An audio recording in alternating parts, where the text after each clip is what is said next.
لا حول ولا قوة الا باللہ العلی العظیم حسبنا اللہ ونعم الوکیل نعم المولا ونعم النصیر اعوذ باللہ من الشیطان اللعین الرجیم بسم اللہ الرحمن الرحیم حمدا لک یا ذا الجود والاحسان والفضل والطول والامتنان وصلاة وسلاما على من لا ينطق عن الهوى إن هو إلا وحي يوحى حبيب قلوبنا وشفيع ذنوبنا وطبيب نفوسنا مولانا ومولى الثقلين جد الحسن والحسين ابي القاسم المصطفى محمد اللهم صل على محمد وعلى محمد وعلى آله الذين أذهب الله عنهم الرجس وطهرهم تطهيرا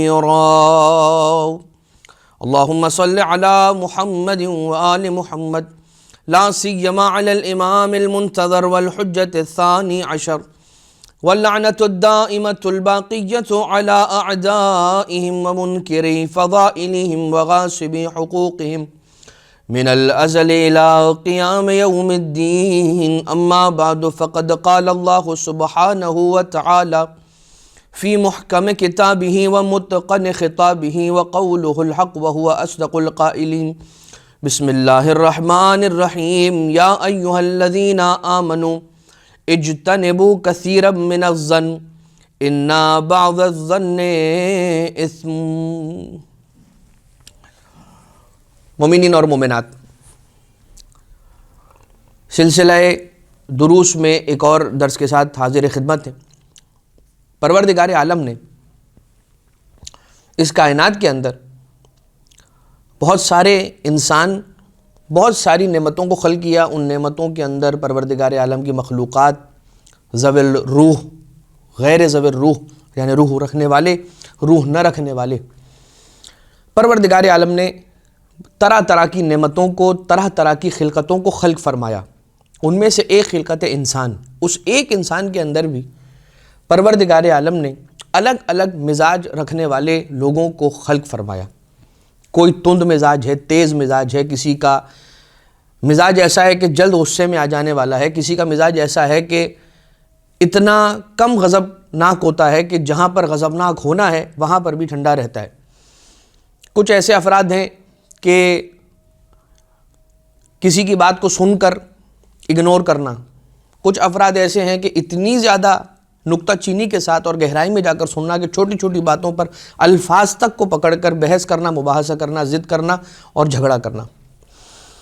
کچھ ایسے افراد ہیں کہ جو بات میں سے پازیٹیوٹی کو لیتے ہیں، کچھ ایسے افراد ہیں کہ جو ساری کی ساری پوری بات سنیں گے، 1 گھنٹے کی مجلس سنیں گے اور ان میں سے وہ چیزیں نکال کر جدا کر دیں گے کہ جن میں سے نیگیٹیوٹی بیان کرنے کے قابل ہو، یعنی وہ بات کہ جس بات کو نیگیٹیولی لیا جا رہا ہے اس کو پازیٹیولی بھی لیا جا سکتا تھا، لیکن پھر بھی اس کا مثبت رخ نہیں بلکہ اس کا منفی رخ لیا جاتا ہے، اور نیگیٹیوٹی کی اپروچ، جس کو ہم انگلش کے اندر کہتے ہیں، ایک اپروچ آپٹیمسٹک ہے اور ایک اپروچ پیسمسٹک ہے۔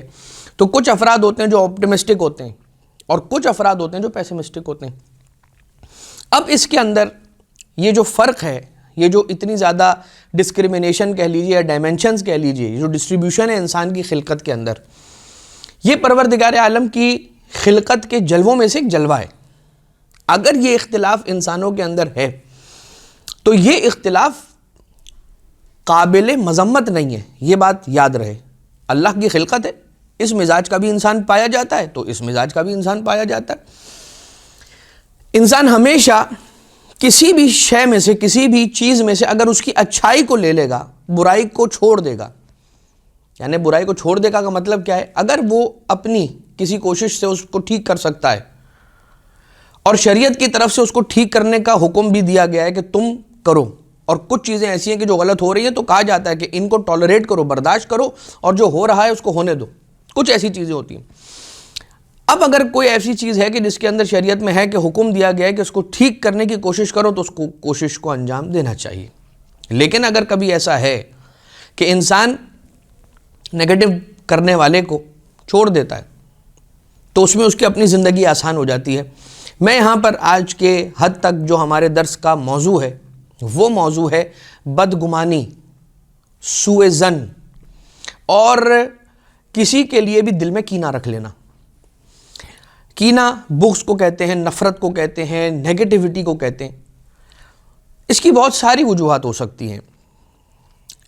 وجوہات میں سے ایک وجہ بچے کی تربیت، بلکہ تربیت سے پہلے کچھ مزاج ایسے ہوتے ہیں کہ جن مزاجوں کے اندر یہ منفی سوچ اور نیگیٹیوٹی اور کینہ رکھ لینا یہ موجود ہوتا ہے. جیسے کہ کچھ حیوان ہیں، ان حیوانوں کی صفت ہے کہ وہ کینہ پرور ہوتے ہیں، وہ کینہ رکھ لیتے ہیں. اگر آپ نے اسے ٹھوکر ماری وہ یاد رکھ لے گا، وہ اپنے ذہن میں رکھے گا، جہاں اسے موقع ملے گا وہ انتقام لے لے گا. کچھ ایسے جانور، کچھ ایسے حیوان پروردگار عالم نے خلق کیے کہ جن کی یہ صفت ہے. تو اگر کسی کی یہ بلٹ ان کوالٹی ہے، کسی کے اندر یہ بائی ڈیفالٹ اس کی خلقت کے اندر، اس کے مزاج کے اندر یہ پیرو دی گئی ہے، اس کے نیچر کے اندر، اس کے مزاج کے اندر ہے، تو پھر یہ ایک اور بات ہے کہ وہ لے کے ہی یہ چیز آیا ہے. لیکن کبھی کبھار ٹھیک ٹھاک انسان بھی نیگیٹیوٹی، سوء ظن، بدگمانی کی طرف آن پڑتا ہے. وجہ کیا ہوتی ہے؟ اپنے ساتھ بچپن میں اتنی ناانصافی دیکھتا ہے. کبھی کلاس میں اس کے ساتھ ناانصافی ہوتی ہے، کبھی اس نے پوری محنت کی ہوتی ہے لیکن حوصلہ افزائی کہیں سے نہیں ملتی. پوری جان لگا کے اس نے اپنا پیپر انجام دیا ہوتا ہے، اس نے اپنا پیپر اٹیمپٹ کیا ہوتا ہے، لیکن اگر اس کے کچھ نمبر کم آ جاتے ہیں تو جن کی پوزیشن آتی ہے انہیں تو عزت ملتی ہے، انہیں پذیرائی ملتی ہے، انہیں بلند مقام دیا جاتا ہے، لیکن جو محنت کر کے آیا ہے اور پیچھے رہ گیا ہے اسے نہیں دیکھا جاتا. اس کی چھوٹی سی مثال یہ کہ این ممکن ہے کہ جو فرسٹ، سیکنڈ، تھرڈ پوزیشن میں آیا ہے اس نے اتنی محنت نہ کی ہو، محنت اس نے کی ہو زیادہ ان ساروں کے مقابلے میں کہ جس کی پوزیشن نہیں آئی، لیکن پذیرائی اسے نہیں ملی. یا فیورزم، ذات کی وجہ سے، رنگ کی وجہ سے، نسل کی وجہ سے، مسلک کی وجہ سے، مذہب کی وجہ سے، اگر کوئی ایسا وقت گزرا ہے کہ اس کو ڈسکریمنیشن کا سامنا ہوا ہے اور اس کے ساتھ ناانصافی ہوتی رہی ہے تو اس میں ہوگا. کبھی کبھار والدین بچوں کے ساتھ 1، 2، 3 اولادیں، متعدد اولادیں، بھائی بہن، ان میں سے کسی کا زیادہ خیال رکھا جا رہا ہے، کوئی زیادہ لاڈلا ہے تو کوئی دوسرا کم لاڈلا ہے. اگر یہ چیزیں کانسٹنٹلی، کنٹینیوسلی اگر ہوتی رہیں تو ایک وقت آتا ہے کہ اس دوسرے بھائی یا دوسری بہن کے لیے وہ جو دوسری اولاد ہے جس کے سامنے یہ سب ہو رہا ہے، وہ ذہن کے اندر یہ سوچتا ہے کہ میرا بھی تو حق ہے کہ مجھے محبت ملے، میرا بھی تو یہ حق ہے کہ جو عزت اسے دی جا رہی ہے مجھے بھی دی جائے. اب ایک چیز اور ہے، گھروں کے اندر بہرحال ہم گھروں کے مسائل ڈسکس کرنے یہاں نہیں ہمارا موضوع ہے، لیکن یہ ہوتا ہے ایک بہو کے سامنے دوسری بہو کی تعریف کرنا. تو پھر آٹومیٹیکلی اگر دو ان بہوؤں کے اندر محبت ہے تو اگر ساس ایک بہو کی دوسری بہو کے سامنے تعریف کرتی ہے تو چاہتے نہ چاہتے دوسرے کے دل میں اس کے لیے کینہ آ سکتا ہے. اور یہ ایک بہرحال فطری تقاضے ہیں اور یہ چیزیں نیچر سے بہت قریب ہیں تو ہوتی ہیں. اب یہ ایک آن گوئنگ پروسیس ہے کہ جو اس دنیا کے اندر چلتا چلا جا رہا ہے. انسان کو اسی معاشرے کے اندر رہنا ہے. انسان، ہیومن جو ہے وہ ایک سوشل اینیمل ہے. ہم کیا کہتے ہیں؟ انسان اسی معاشرے کے اندر پلنے والا، بڑھنے والا ایک فرد ہے، اکیلے نہیں، اپنی ایک اکائی کے اندر نہیں، اسے جمعیت کے اندر، اسے ماسس کے اندر رہنا ہے، لوگوں کے ساتھ چلنا ہے، ان کی کامیابیوں کو اپنی آنکھوں سے دیکھ کر خوش ہونا ہے. یہی وجہ ہے کہ روایتیں کیا بیان کرتی ہیں کہ جب تم کسی کی کامیابی کو دیکھو تو پروردگار عالم کی بارگاہ میں یہ دعا کرو کہ اے خدا، جس طرح سے تو نے اسے عطا کیا مجھے بھی عطا کر، تیرے خزانے میں کمی نہیں ہے. اب آ جائیے اس کا ڈائریکٹ لنک کیا سمجھ میں آیا؟ کینہ اگر دل میں ہے تو اس کے ساتھ لگی ہوئی کچھ چیزیں ہیں. یعنی یہ ایک برائی نہیں ہے، یہ ایک ایسی برائی ہے کہ جو بنیاد ہے، اور اس بنیاد کے اندر پڑنے والا بیج ایک ایسا تناور درخت بنتا ہے کہ جس کے پھل جھوٹ ہے، حسد ہے، بغض ہے، انسان کی بے چینی ہے، اور بہت ساری چیزیں جو انشاءاللہ ابھی درس کے دوران آ جائیں گی. کیا وجہ ہوتی ہے؟ بہت ساری الگ الگ وجہیں ایک انسان کے مزاج کے اندر ہونا، دوسرا فیورزم کا ہونا، تیسرا کبھی انسان کی خود اپنی اہلیت نہیں ہوتی. انسان اگر کامیاب لوگوں کو دیکھتا ہے اس دنیا کے اندر تو اس کی اپنی اہلیت اگر نہ ہو اور وہ اس مقام تک نہیں پہنچ پاتا تو وہ کیا کرنا شروع کر دیتا ہے؟ لوگوں کے درمیان اس کی برائیاں کرنا شروع کر دیتا ہے، اس کے بارے میں نیگیٹو باتیں ماسز کے اندر اور پبلک کے اندر پھیلانا شروع کر دیتا ہے، کیونکہ خود محنت کر کے اس مقام تک پہنچنے کی اہلیت صلاحیت نہیں رکھتا. تو اب صرف اس کے پاس ایک ہتھیار رہ جاتا ہے، اور یہ پھر کینہ سے جڑی ہوئی ایک اور برائی ہے، روحانی برائی کہہ لیجئے یا انسان کے دنیا و آخرت دونوں کو خراب کرنے والی چیز. مولا کائنات علیہ الصلوۃ والسلام نے فرمایا غیبت کس کا ہتھیار ہے؟ بزدل انسان کا ہتھیار ہے، انکیپیبل انسان کا ہتھیار ہے غیبت. جو کچھ نہیں کر سکتا غیبت کرنا شروع کر دیتا. اب ہم بات کو آگے بڑھاتے ہیں. قرآن کریم کی آیت بسم اللہ الرحمن الرحیم، یا ایھا الذین آمنوا اجتنبوا کثیرا من الظن. یاد رکھو سوء ظن، برے گمان، برے خیالات، نیگیٹیوٹی، اس سے اجتناب کرو. کثیرا من الظن، بہت سارے، بہت زیادہ ظن کرنا، بہت زیادہ برا سوچنا. اب میں نے یہ کیوں کہا؟ کیونکہ قرآن کریم میں کثیرا من الظن نے لکھا ہے، من الظن نے صرف نہیں لکھا ہے. کثیرا من الظن یعنی بہت زیادہ ہر چیز کے اندر برا سوچنا، اس کو منع کیا گیا ہے. کیونکہ جب ہم یہ کہتے ہیں کہ نیگیٹو نہیں سوچنا چاہیے تو پھر یہاں پر کوئی سوال کر سکتا ہے کہ پلاننگ کا حصہ یہ ہے کہ انسان نیگیٹیوٹی کو ساتھ لے کر چلے. اگر خدا نخواستہ جو ہم جس طرح سے چل رہے ہیں، اگر اس میں چلتے چلتے کوئی خرابی آتی ہے، کوئی پلان اگر ہمارا فیل ہوتا ہے، یا کوئی جو ہم نے پہلے سے سوچ کے رکھا ہے اور فور کاسٹ کیا ہوا ہے کہ یہ کام آگے جا کر اس طرح سے ہوگا، اگر وہ نہیں ہوتا تو آپ نے اس کے لیے کوئی پلان بی سوچ کے رکھا ہے یا نہیں رکھا ہے. تو نیگیٹیوٹی تو بہرحال ایک حصہ ہے پلاننگ کا، کہ انسان یہ سوچ کر چلے کہ اگر ہماری توقعات کے مطابق یہ کام انجام نہ پایا تو پھر ہم کیا کریں گے، وہ ایک الگ بات ہے. لیکن کثیرا من الظن نہیں کرے. ان بعض الظن اثم، اس لیے کہ کچھ ظن، کچھ گمان ایسے ہیں، کچھ خیالات ایسے ہیں کہ جو اثم ہیں، جو گناہ ہیں، جو پروردگار عالم سے دور کر دینے کے موجب بنتے ہیں. کیا انسان، بہت بڑا سوال ہے یہ، فطرت سے بہت قریب ہو کر آپ سارے اپنی اپنی زندگیوں کے اندر اس سوال کو لے کر جھانکیں، یار وہ میرے بارے میں کیسا سوچتا ہوگا؟ میں کسی سے ملنے جا رہا ہوں، راستے میں کیا خیال کرتا ہوں؟ دو چیزوں کا خیال کرتا ہوں. میں اس سے کیا بات کروں گا، میں اس سے کیا پوچھوں گا، میں اس سے کیا ڈسکس کروں گا. دوسری بات، وہ میرے بارے میں کیسا سوچتا ہوگا، وہ میرے بارے میں کیا خیال رکھتا ہوگا، وہ مجھے کیسا سمجھتا ہوگا. امام معصوم علیہ السلام کا اس کے اعتبار سے جواب، اگر تم یہ جاننا چاہتے ہو کہ تمہارا مومن بھائی تمہارے بارے میں کیا سمجھتا ہے، کیا سوچتا ہے، کیا خیال رکھتا ہے، تو تم اپنے دل میں جھانک کر یہ دیکھو کہ تم اس کے لیے کیا رکھتے ہو، اپنے دل میں کیا سوچتے ہو، تم اسے کیا منزل دیتے ہو اپنے دل کے اندر. اگر تم نے اس کے بارے میں اچھے خیالات رکھے ہیں، نیک تمنائیں رکھی ہیں، تو پھر یاد رکھنا وہ بھی تمہارے بارے میں ایسا ہی سوچتا ہوگا. اس کا مطلب یہ ہوا کہ اگر یہ سب کہا جا رہا ہے نا کہ بھائی نیگیٹیوٹی کو چھوڑو، پازیٹیوٹی کی طرف آؤ، تو اس کا تعلق عقل سے ہے، اس کا تعلق ارادے سے ہے، اور انسان کے ارادے میں اتنی طاقت ہے. یہی وجہ ہے کہ ہمیں کچھ حدیث قدسی ایسے ملتے ہیں کہ جن کے اندر یہ جملہ ہے کہ اچھا سوچا کرو، اس لیے کہ اگر تم اچھا سوچو گے تو پروردگار عالم تمہیں اچھا عنایت کرے گا. اگر تم نے برا سوچا تو جو تم نے سوچا ہے وہ تمہارے سامنے آئے گا. بہت ساری ایسی روایتیں ملتی ہیں کہ جن میں ملتا ہے کہ اگر انسان نے اپنے ذہن کے اندر یہاں پر فطور بھر رکھا ہے تو اس کے سامنے فطور آئے گا. یعنی میں اس کو اور ریفائن کر کے آپ کی خدمت میں عرض کروں کہ اگر انسان نے پروردگار عالم کو سخی سمجھا ہے تو وہ سخی بن کر دکھائے گا. اگر انسان نے پروردگار عالم کو قدیر سمجھا ہے تو وہ صاحب قدرت والا ہے، یہ دکھلائے گا، تمہیں ثابت کر دے گا. کینہ اور بغض کی بڑی مثالیں ہمارے پاس. وہ کینہ تھا کہ جس نے حضرت یوسف علیہ السلام کو حضرت یعقوب کی آغوش سے لے کر اپنے بھائیوں کے ہاتھوں کنویں کی گہرائیوں کے نام کر دیا.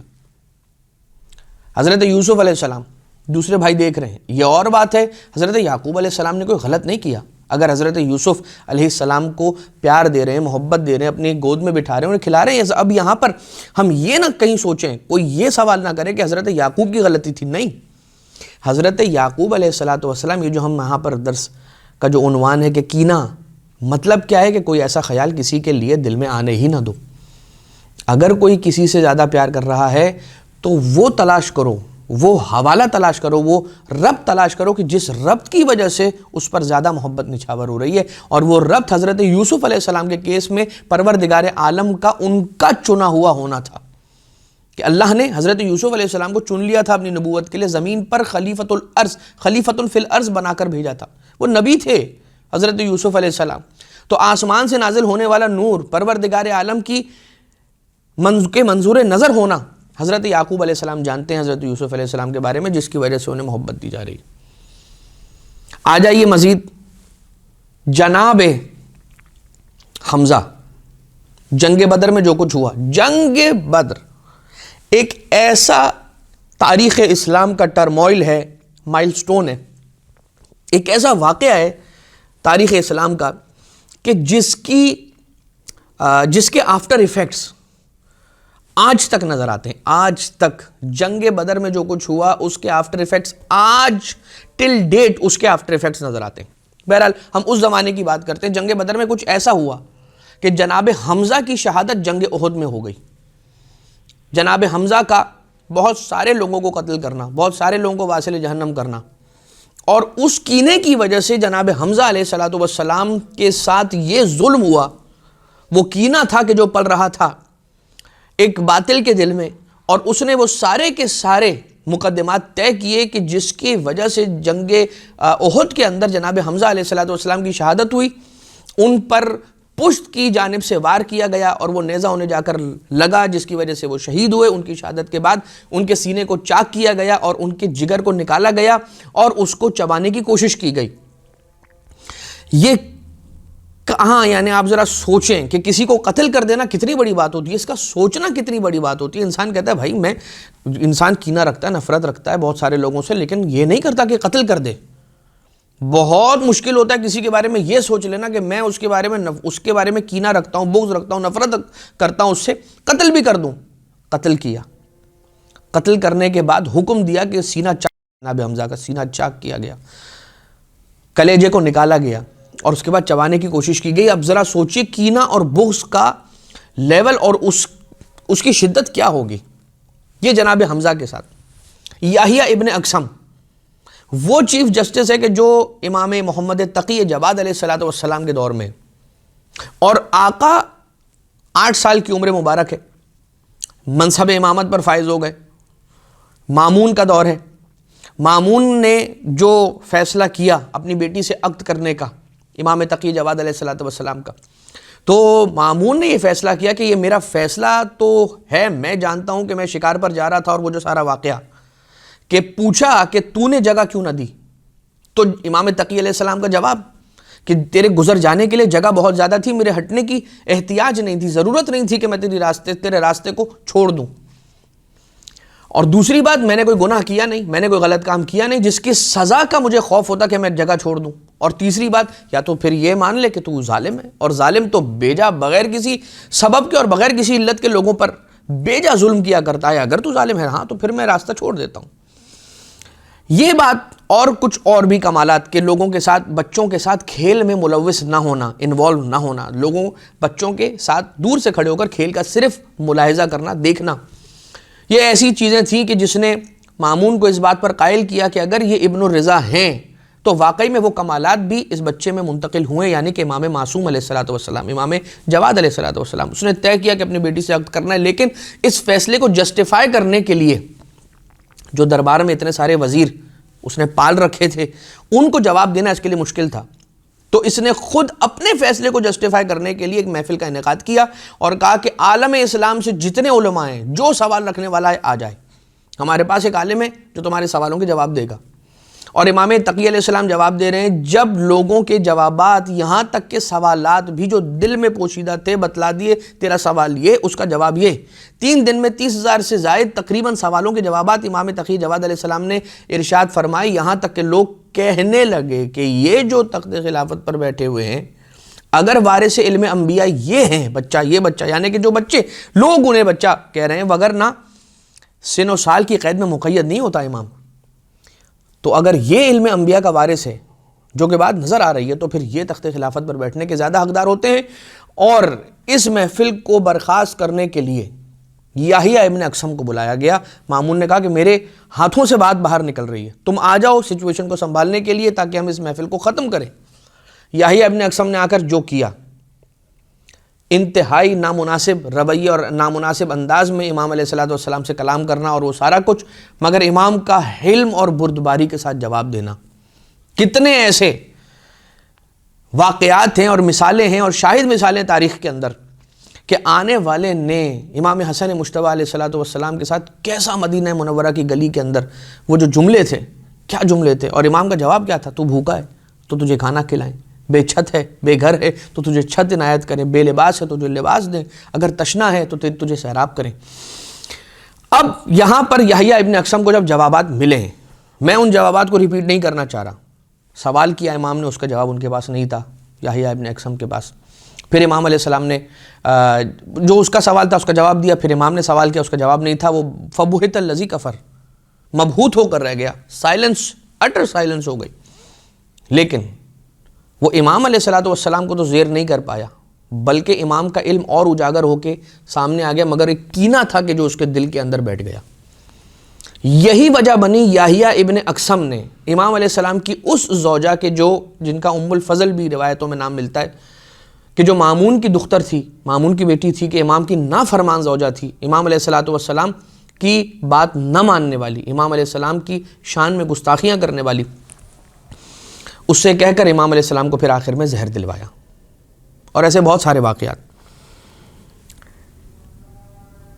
لیکن اذان محترم, امام علیہ السلام, یہ تو آپ نے امام جواد علیہ السلام کی مثال سنی, یحییٰ ابن اقسم ہو گیا, نبی خدا کی. ایک رسول حضور اکرم صلی اللہ علیہ وآلہ وسلم کا ایک دشمن ہے, غالباً شیبہ نام ملتا ہے اس کا, اور جنگ بدر ہی کا یہ واقعہ کہ اس کے والد جو ہیں وہ اس کے اندر مارے گئے, اور اسی کے خاندان کے 8 اور افراد جوان, وہ ایسے جوان پہلوان, شجاعت رکھنے والے, شجیع جوان, کہ جو علم بردار بننے کے قابل تھے, ایسے 8 افراد اس کے خاندان کے قتل ہوئے بدر میں. اب وہ کینہ تو تھا, رسول کو قتل کرنے کے ارادے سے, رسول کو شہید کرنے کے ارادے سے کئی ایک مرتبہ ایسا ہوا کہ اس نے کوششیں کی, مگر رسول اکرم صلی اللہ علیہ وآلہ وسلم کو نقصان نہیں پہنچا پایا. وہ یہ کہتا تھا کہ کائنات میں کوئی ایسا نہیں ہے کہ جن سے میں محمد مصطفیٰ صلی اللہ علیہ وآلہ وسلم سے زیادہ نفرت کرتا ہوں. کائنات میں اگر کوئی ایک ایسا ہے کہ جس کے لیے سب سے زیادہ میرے دل میں کینہ ہے تو وہ محمد مصطفیٰ ہیں صلی اللہ علیہ وآلہ وسلم. یہاں تک کہ فتح مکہ ہوئی. پھر فتح مکہ کے بعد اس کے لیے اور مشکل ہو گیا انتقام لینا. وہ کینہ ابھی بھی دل کے اندر بے قرار ہو رہا تھا, اور رسول کو نقصان پہنچانے کے پلاٹس بن رہے تھے. یہاں تک کہ رسالت مآب فتح مکہ کے بعد حنین کے لیے نکلے, اور اس کے بعد وہاں پر جب لوگ رسول کو چھوڑ کے جانے لگے اور رسول تقریباً تنہا رہ گئے. 2 افراد تھے, ایک رسول کے دائیں جانب, ایک رسول کے بائیں جانب, جو رسول کی حفاظت کر رہے تھے, ورنہ رسول تنہا تھے. تو یہ شخص آتا ہے اور آنے کے بعد رسول کی پشت سے رسول پر وار کرنا چاہتا ہے, یہاں تک کہ ایک بجلی آسمان سے نمودار ہوتی ہے اور وہ اس شخص کو روک لیتی ہے رسول اکرم کو نقصان پہنچانے سے. وہ رسول کو نقصان نہیں پہنچا پاتا, اور وہ یہ کہتا ہے, غالباً شیبہ ہی نام ہے, وہ یہ کہتا ہے, عقبہ, شیبہ, ابو البختری, یہ لوگ, ان میں سے یہ ایک ہے جو رسول اکرم کو مکہ مکرمہ میں مسجد الحرام کے سامنے آ کے وہ ہڈی کو بھوسا بناتے ہوئے, اور سورہ یاسین کی آیت ہے, من یحیی العظام وہی رمیم, ہڈیوں کو, ان ہڈیوں کو جو پاؤڈر بن گئی ہیں, ان کو کون دوبارہ زندہ کرے گا. تو یہ ان لوگوں میں سے تھا. جب اس نے دیکھا, سمجھ گیا کہ محمد کا خدا محمد مصطفیٰ کو بچانا چاہتا ہے صلی اللہ علیہ وآلہ وسلم, یہاں تک کہ رسالت مآب اپنا چہرہ اس کی جانب کرتے ہیں, اور مڑ کر اس کو دیکھا, اس کے سینے پر ہاتھ رکھا, اور اس کے سینے پر ہاتھ رکھنے کے بعد رسالت مآب نے اس کے حق میں دعا فرمائی, اور یہ دعا کی کہ پروردگار عالم تیرے دل سے اس شیطان کو نکال باہر کرے کہ جس نے تجھے اب تک بے چین کر کے رکھا ہے. یہاں تک کہ رسالت مآب کے اس سینے دشمن رسول کے سینے پر رسول نے ہاتھ رکھا اور دعا فرمائی, اور اس کے بعد کہتا ہے کہ اس دن کے بعد سے کائنات میں جس ہستی سے مجھے سب سے زیادہ محبت تھی وہ محمد ابن عبداللہ صلی اللہ علیہ وآلہ وسلم تھے. کہ پروردگار عالم ہے, یہ کیا چیز ہے رسالت باپ نے کیا دعا فرمائی کہ خدا تیرے دل سے اس شے کو نکال دے کہ جس نے تجھے بے قرار رکھا ہے، بے چین رکھا ہے. یہ جو کینہ ہے، باٹم لائن ہے، اس کو بھول جانے کے لیے، اس سے بچنے کے لیے، نیگیٹیوٹی کو دور کر رکھنے کے لیے آپ جائیے وہ افراد کے جو کاؤنسلرز ہیں، وہ افراد کے جو میڈیٹیٹرز ہیں، جو افراد اسپریچول ہیلنگ کے لوگ ہیں، جو روحانی بہتری انسانوں کے اندر لانے کے لیے. آج یہ ہوتا ہے نا کہ ہم اسپریچول ہیلنگ کی طرف بڑھ رہے ہیں، آج ہم میڈیٹیشن کی طرف بڑھ رہے ہیں. یہ سب ہمیں کیوں کرنا پڑ رہا ہے؟ اس لیے کہ وہ دین کے جو دین مبین اسلام ہے کہ جس میں صرف جسمانیات کی طرف نہیں، روحانیات کی طرف بھی توجہ دی گئی ہے، ہم اس دین سے ہٹ گئے. جو اہل بیت اطہار علیہ السلام کو یہ بات یاد رکھیے گا، جو دامن اہل بیت اطہار کو چھوڑتا ہے تو پھر وہ در بدر کی ٹھوکریں کھاتا ہے. اور پھر جو افراد اہل بیت کے در پر نہیں ہوتے، وہ سکون اگر تلاش کرتے کرتے کسی در پر پہنچتے ہیں تو وہ در اہل بیت اطہار کا در ہے. مطلب کیا ہوا؟ ریورس سائیکل چلتا ہے. جو اہل بیت کے در پر ہیں انہوں نے اہل بیت اطہار کی تعلیمات کی قدر نہ کی، محروم ہو رہے ہیں. اور جو افراد اہل بیت اطہار کے در سے دور ہیں، اگر وہ حق پہ آنا چاہتے ہیں، اہل بیت اطہار علیہ السلام حکم خدا سے ان کا دامن، ان کا ہاتھ تھامتے ہیں اور انہیں اپنے قریب کر لیتے ہیں. اس بات کا خیال رکھنا بہت ضروری ہے. کوئی کتنا ہی لاکھ کہتا رہے یہ اہل بیت اطہار کی تعلیم، یہ کیا آؤٹ ڈیٹڈ چیزیں، یہ قال الباقر، یہ قال صادق علیہ السلام، چھوڑو اس کو، یہ کیا دقیانوسی باتیں. نہیں، یہ وہ باتیں ہیں کہ جو ان کے نمائندوں نے کی ہیں، ان کے اماموں نے کی ہیں، ان کے خاص ریپریزنٹیٹیوز بندوں نے کی ہیں، معصوموں نے. کہ جس اللہ نے کائنات خلق کی ہے، اس کائنات کو خلق کرنے کے بعد اگر مینول بنایا جاتا ہے، کسی بھی مشین کو خلق کرنے کے بعد مینول بنایا جاتا ہے کہ یہ مشین چلے گی کیسے، اس کا ڈائسیکشن کیا ہے، اس کو ڈائسیکٹ کریں. اگر اس مشین کو ڈائسیکٹ کرنا ہے تو آپ کو وہ کتاب چاہیے کہ اس کو کھول کے دیکھیں، اس کی تجزیہ تحلیل کریں. اس کو اہل بیت اطہار کو وہ علم پروردگار عالم نے عطا کیا ہے کہ میری مخلوق کیسے چلتی ہے، یہ دنیا کیسے چلتی ہے. وہ علم اللہ نے رسول اور اولاد رسول کو عطا کیا ہے. خیر، مولا کائنات علیہ السلام کی ایک حدیث ہے، احسنوا ظنونکم باخوانکم. یاد رکھو اپنے جو خیالات ہیں نا، اپنے بھائیوں کے لیے اپنے خیالات کو اچھا رکھو، ہمیشہ اچھا رکھو. کسی کو دیکھ رہے ہو ترقی کر رہا ہے، اس کے بارے میں اچھا خیال رکھو. خدا سے دعا کرو اس کی رحمت اور اس کی وسعت قدرت کے اندر شک نہ کرو کہ اسے مل گیا مجھے نہیں ملے گا، میں پیچھے رہ گیا. نہیں، ہو ہی نہیں سکتا. اب آ جائیے ایک بہت اچھی بات، بالکل آئیے آخری بات اور اسی پر اختتام ہو جائے گا. انسان، پروردگار عالم نے کیا کہا کہ کینہ سے بچو، بدگمانی سے بچو، سوء ظن سے بچو. تو کیا ہوگا؟ تمہارے دل میں سکون آئے گا. اگر انسان کینہ میں آ جائے، نیگیٹیوٹی کی طرف آ جائے، تو یاد رکھیے گا کسی کے ہاتھ سے ایک گلاس پانی کا لے کے پی نہیں سکتا، کیونکہ وہ نیگیٹیوٹی اس کے اندر موجود ہوگی. کہیں اس پانی میں اس نے کچھ ملا کر تو مجھے نہیں دیا ہے. اگر میں کسی مومن کے گھر پر جاتا ہوں اور کھانا کھانے کے لیے بیٹھتا ہوں، دسترخوان پر کچھ لا کے رکھا جاتا ہے، اور میں چونکہ سوء ظن رکھنے والا انسان ہوں، ہر چیز کے اندر نیگیٹو سوچتا ہوں، تو یہ بات یاد رکھیے گا کہ میں وہ ایک لقمہ بھی نہیں کھا سکتا اس کا. اپنی زندگیوں کو آسان بنائیے، کینہ پروری سے اپنے آپ کو محفوظ رکھیے. اس کا علاج کیا ہے؟ ایک دعا ہے، اور وہ دعا یہ ہے کہ ربنا اغفر لنا ولاخواننا الذین سبقونا بالایمان ولا تجعل فی قلوبنا غلا للذین آمنوا ربنا انک رؤوف الرحیم. یہ دعا ہے. اس دعا کو کثرت کے ساتھ پڑھتے رہیں اور اپنے آپ کو برے خیالات سے، بد ظن سے، سوء ظن سے، بدگمانیوں سے، کینہ پروری سے بچا کر رکھیں. اس دعا کے ساتھ کہ اللہ اپنے ذکر کے صدقے میں ہم سب کو اطمینان قلب نصیب فرمائے، ہم سب کو ایک اچھی زندگی اور جیسا پروردگار عالم چاہتا ہے، رسول چاہتے ہیں اور ان کی اولاد چاہتی ہیں، اس طرح سے اپنی زندگی کو گزارنے کی ہم سب کو توفیق عنایت فرمائے. ربنا تقبل منا انک انت السمیع العلیم بجاہ محمد و آلہ الطیبین الطاہرین.